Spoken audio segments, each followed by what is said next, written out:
You ask Tiger to solve. This deals with linear equations with one unknown. The final result is u equals -1/35. Let's solve it step by step.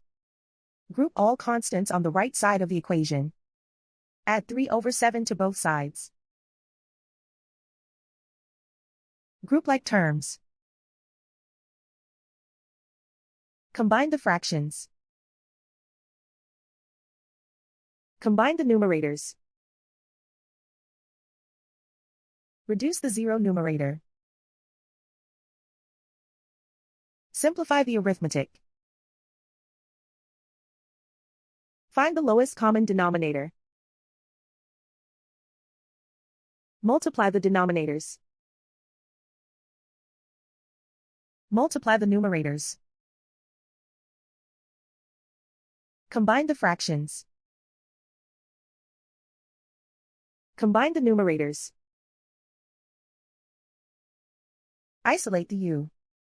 Multiply both sides by inverse fraction 2/5.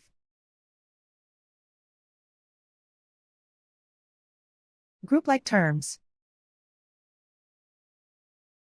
Multiply the coefficients. Simplify the fraction.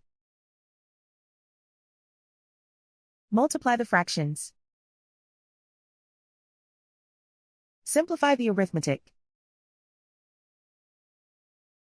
And so the final result is u equals -1/35.